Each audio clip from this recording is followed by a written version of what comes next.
unbelievable 3D worlds has been the goal of many developers since the success of Tomb Raider. But for Outcast, a science fiction epic that's surprising a lot of people, producing movie-like images was only the beginning of a very ambitious project. After hearing so much about interactive movie, we've decided that this title would be our virtual movie, where you create a world where people are living, breathing, reacting.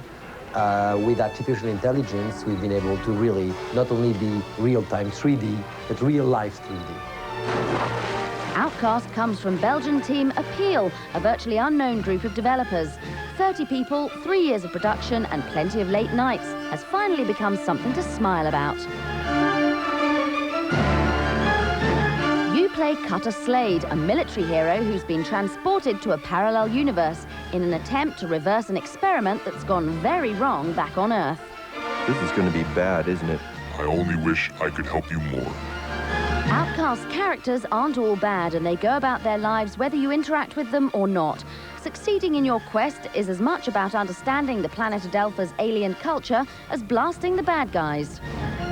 We wanted to create a huge world with people to interact with.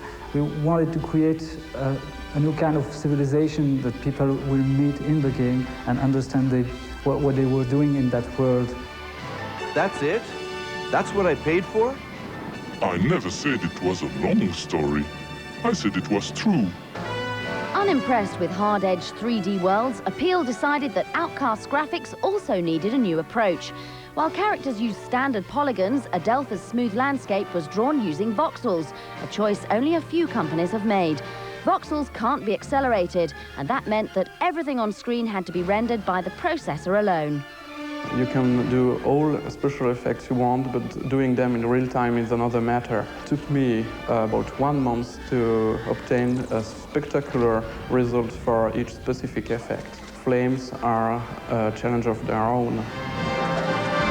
Epic visuals need an epic soundtrack, and so instead of using electronic means, the composer Lenny Moore turned to a complete orchestra and choir for the full effect.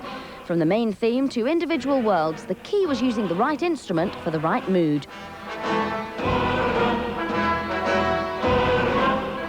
The way I create an exotic landscape musically is I use an instrument called the duduk, which is an Armenian instrument usually used in songs of mourning. And in the forest world, I use African percussion, talking drum, djembe. In the marsh world, it's a very foggy world, so I use low woodwinds at the bottom of the register, just creating a mood. From its water effects to its sophisticated creature intelligence, Outcast has already set new standards for realism with an artistic edge. Titles that take more than 2 years to complete have often lagged behind the marketplace in which they're finally released. But Infogram's Outcast publisher believe their timing is perfect. With the right marketing, with the right support, we can definitely break the new rules and imagine something that is really unique.